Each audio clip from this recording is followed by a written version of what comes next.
Hello दोस्तों, मैं हूं सीएस अहमद और आप सभी का मेरे यूट्यूब चैनल पे स्वागत है। जैसा कि हमने अपनी पिछली वीडियो में डिस्कस किया था सेक्शन 115 वाली सीरीज जो कि थी टनेज टैक्स की सीरीज, तो उसमें हमने डिस्कस किए थे सेक्शन 115 वीए, वीबी, वीसी, वीडी इन सेक्शंस के बारे में डिस्कस किए थे जो कि डिफिनेशंस के सेक्शन थे। Manner of computation of business of operating ships हो गया, ऑपरेटिंग शिप की मीनिंग क्या था और क्वालिफाइंग कंपनी थी और क्वालिफाइंग शिप की मीनिंग के बारे में बात किया था उस वीडियो में। अब आज इस वीडियो में हम डिस्कस करेंगे उनके आगे के सेक्शन, जहां पे हमारा जो अगला सेक्शन है वो है सेक्शन 115 वीई। ये सेक्शन बात करते हैं manner of computation of tonnage, manner of computation of income under tonnage tax scheme. यानी ये सेक्शन क्या कहता है कि जो भी टनेज कंपनी टैक्स कंपनियां होंगी, अगर उनके पास एक से ज्यादा बिजनेसेस है, यानी कि टनेज का बिजनेस भी है, यानी business of operating qualifying ship भी है, और अदर बिजनेस भी जो कि टनेज से रिलेटेड नहीं, जो कि अदर बिजनेस है, तो जो अदर बिजनेस होगा उन बिजनेस के ऊपर इनकम टैक्स के अदर प्रोविजन एप्लीकेबल होंगे, यानी वो बिजनेस इस स्कीम के अंदर टैक्सेबल नहीं होगा। और जो टनेज का बिजनेस होगा, यानी कि ऑपरेटिंग क्वालिफाइंग शिप का जो बिजनेस होगा, उस बिजनेस से जो भी उनको प्रॉफिट होगा वो प्रॉफिट चार्जेबल होगा अंडर टनेज टैक्स स्कीम में, यानी कि इस सेक्शंस के अंदर उसको टैक्स चार्ज किया जाएगा और उसकी जो भी इनकम होगी उस इनकम को हम टनेज इनकम कहेंगे। लेकिन अगर आपको इस चैप्टर का बेनिफिट ऑब्टेन करना है, यानी सेक्शन 115 वी वाली सीरीज का बेनिफिट आपको ऑब्टेन करना है, तो सेक्शन 115 वीपी में जो मैनर बताया गया इस सेक्शन को ऑप्ट करने के लिए, जिन मैनर में आपको एप्लीकेशन सबमिट करनी है, तो अगर आपने उसी मैनर में इस स्कीम को फॉलो किया है तभी आप सेक्शन 115 वी की सीरीज का बेनिफिट ऑब्टेन कर सकते हैं। अदरवाइज अगर आपने उस मैनर के अलावा किसी अदर मैनर में अपनी टनेज इनकम को या फिर इस सेक्शन को ऑप्ट किया है तो आप इसका बेनिफिट नहीं ले सकते। आपकी जो टनेज इनकम होगी नॉर्मल प्रोविजन के अकॉर्डिंग टैक्स होगी।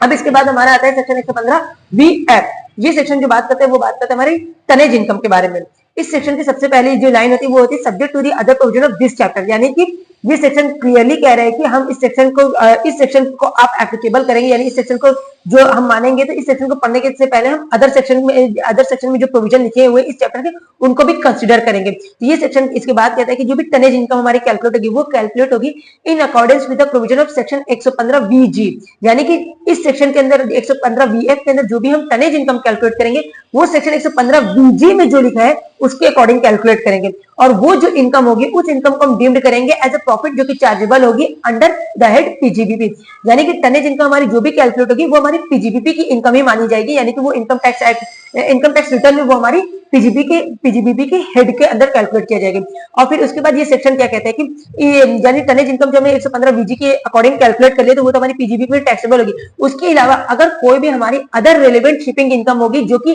सेक्शन 115 वीआई सबसेक्शन 1 में, जो कि आगे हम डिस्कस करेंगे, अगर उसमें जो भी हमारी रिलेवेंट शिपिंग इनकम जो है वो हो रही है तो उन इनकम के ऊपर हमारा कोई भी टैक्स चार्जेबल नहीं होगा, यानी कि बीजी के अकॉर्डिंग जो हमने टनेज इनकम कैलकुलेट की वही हमारी इनकम मानी जाएगी। रिलेवेंट शिपिंग इनकम जो कि सेक्शन 115 वीआई सबसेक्शन 1 के अकॉर्डिंग है उस पर इनकम टैक्स हमारा नहीं लगेगा, वो chargeable not chargeable for tax होगी। अब इसके बाद हमारा आता है सेक्शन 115 वीजी। ये सेक्शन जो होता है वो बात करते हैं कंप्यूटेशन ऑफ टनेज इनकम के बारे में बात करते हैं, जो कि हमने सेक्शन 115 वीएफ में बताया गया कि जो भी हमारी टनेज इनकम कैलकुलेट होगी वो 115 वीजी के प्रोविजन के अकॉर्डिंग होगी। तो ये सेक्शन जो होता है इस सेक्शन का सबसेक्शन 1 क्या कहता है कि जितनी भी टनेज टैक्स कंपनी है, tonnage tax company previous year की जो भी टनेज इनकम होगी वो एग्रीगेट होगी, उनके हर क्वालिफाइंग शिप की जो टनेज इनकम होगी उसका एग्रीगेट होगी जो कि कैलकुलेट किया जाएगा। यानी कि सबसेक्शन 1 ने बताया गया टनेज इनकम जो हम कंप्यूट करेंगे हर क्वालिफाइंग शिप का वो कंप्यूट करेंगे according to the provision of subsection 2 और सबसेक्शन 3, यानी कि सबसेक्शन 2 और सबसेक्शन 3 के प्रोविजन के अकॉर्डिंग हम टनेज इनकम को कैलकुलेट करेंगे। तो यहाँ पे सबसेक्शन 2 हमारा क्या कहता है कि जो भी टनेज इनकम जो होगी क्वालिफाइंग शिप की जो डेली टनेज इनकम होगी उसको हम मल्टीप्लाई करेंगे number of days in previous year, यानी कि प्रीवियस ईयर में जितने भी दिन उस क्वालिफाइंग शिप को यूज किया गया, या फिर number of days in part of previous, यानी कि प्रीवियस ईयर के में सभी दिन वो क्वालिफाइंग शिप यूज नहीं हुआ, कुछ पार्ट्स में यूज हुआ, यानी कि कुछ पार्ट में, यानी कि कुछ पीरियड में सिर्फ हमारा क्वालिफाइंग शिप यूज हुआ, तो उन पीरियड्स को हम उन नंबर ऑफ डेज को कैलकुलेट उन नंबर ऑफ डेज से मल्टीप्लाई करेंगे अपनी डेली टनेज इनकम को। अब सबसेक्शन 2 में एक वर्ड है daily tonnage income. Daily tonnage income क्या है ये सबसेक्शन 3 में बताया गया कि हम अपनी क्वालिफाइंग शिप की डेली टनेज इनकम को कैसे कैलकुलेट करेंगे। तो यहाँ पे एक बात याद रखिए कि सेक्शन 115 बीडी में जब हम क्वालिफाइंग शिप्स की डेफिनेशन मीनिंग पढ़ रहे थे वहां पे एक क्लॉज आया था जहां पे था कि आप अगर क्वालिफाइंग शिप आपका है तो आपके पास एक सर्टिफिकेट होना चाहिए जिसमें नेट टनेज उस शिप का इंडिकेट होना चाहिए। तो वो नेट टनेज जो है वो यहाँ पे सबसेक्शन 3 में बहुत इंपॉर्टेंट है। यानी सबसेक्शन 3 क्या कहते हैं कि आप जो डेली टनेज इनकम निकालेंगे वो नेट टनेज के बेसिस पे निकालेंगे। सबसे पहले अगर आपका नेट टनेज आपकी शिप का 1000 से कम का है तो वहां पे आपकी जो डेली टनेज इनकम होगी वो 70 रुपए हर 100 टन के लिए मानी जाएगी। यानी 1000 से कम के आपका शिप का नेट टनेज है तो वहां पे 70 रुपए पर 100 टन मानी जाएगी आपकी डेली टनेज इनकम। अब अगर 1000 से ज्यादा है लेकिन 10,000 से कम है तो उस केस में पहले 1000 तक तो आपका 70 रुपए पर 100 टन था, यानी 700 रुपए तो ये हो गया, लेकिन उसके बाद अगले 100 टन के लिए 53 रुपए हर 100 टन के लिए माना जाएगा। फिर उसके बाद अगले यानी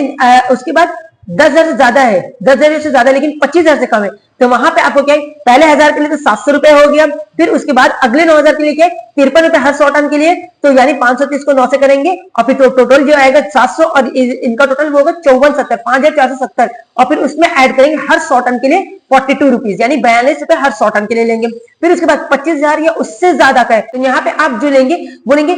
11,770, यानी 25,000 तक, यानी पहले 1000 के लिए 70 रुपए पर 100 टन हो गया, फिर उसके अगले 9,000 के लिए 53 रुपए पर 100 टन, फिर अगले 15,000 के लिए 42 रुपए पर टन हो गया, तो टोटल हो जाएगी 11,770, और उसके बाद हर 100 टन के लिए 29 रुपए हर 100 टन के लिए ले लेंगे, तो ये हो जाएगी आपकी डेली टनेज इनकम। यहाँ पे ये बात आपको ध्यान रखनी है कि बीजी में ये क्लियरली बताया गया कि आपकी जो टनेज इनकम होगी उस इनकम के अगेंस्ट आप कोई भी डिडक्शन और अलाउंस क्लेम नहीं कर सकते, यानी कि ये टनेज इनकम नेट आपकी पूरी टैक्सेबल होगी, जो भी आएगी कोई भी डिडक्शन आप क्लेम नहीं कर सकते। अब यहाँ पे ये वर्ड आया है कि 70 रुपए या 53 रुपए जो है वो हर 100 टन के लिए। अब हर 100 टन कैसे मानेंगे, ऐसा जरूरी तो नहीं कि हमारा जो भी नेट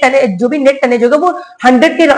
फिगर में होगा, राउंडेड ऑफ होगा 100 में, यानी कि 11,000, 23,000, 28,000 ऐसे तो होगा नहीं, वो ऐसे 10,470 हो सकता है, 9,220 हो सकता है, इस तरीके से। तो यहाँ पे हम 100 मतलब कैसे लेंगे, 9,220 को भी 9,300 मानेंगे, या 10,470 को भी 10,400 मानेंगे, 500। तो यहाँ पे क्लियरली बताया गया अगर आपके जो नेट टनेज है वो 50s में है, यानी 50 से ज्यादा में है, तो उसको अपर की साइड 100 में करेंगे, और 50 से कम है तो डाउनवर्ड की साइड। जैसे 9,230 है, ये 50 से कम है, यानी 9,250 से कम है, तो इसे मानेंगे आप 9,200। और अगर 10,470 है, यानी 50 है उससे ज्यादा है, इसे 10,500 मानेंगे। तो उस हिसाब से आप अपनी डेली टनेज इनकम कैलकुलेट करेंगे। अब इसके बाद हमारा आता है सेक्शन, जो कि होता है सेक्शन 115BH।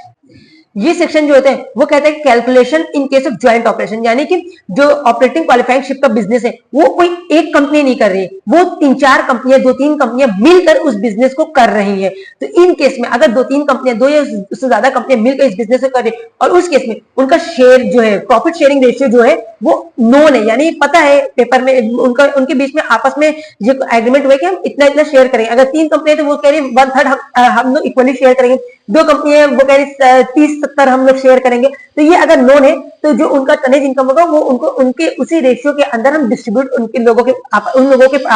लोगों को आपस में उसी रेशियो के अंदर डिस्ट्रीब्यूट कर देंगे उनकी टनेज इनकम को। लेकिन अगर उनका शेयर नोन नहीं है तो उस केस में जो टनेज इनकम हम कैलकुलेट करेंगे वो ये एज्यूम करते हुए करेंगे कि हर कंपनी जो होगी वो सोल ऑपरेटर है उस बिजनेस की, यानी कि अगर 2 या 2 से ज्यादा कंपनी है तो हम ये मानेंगे हर एक कंपनी, अगर 3 कंपनी, तीनों कंपनियों के टनेज इनकम को हम कैलकुलेट करेंगे, ये एज्यूम करते हुए सोल ऑपरेटर है इस बिजनेस की। अगर शेयर नोन नहीं है तो यहाँ पे शेयर नोन है तो नॉर्मली जैसे हम प्रॉफिट पार्टनरशिप फॉर्म में जैसे हम कैलकुलेट करते हैं प्रॉफिट को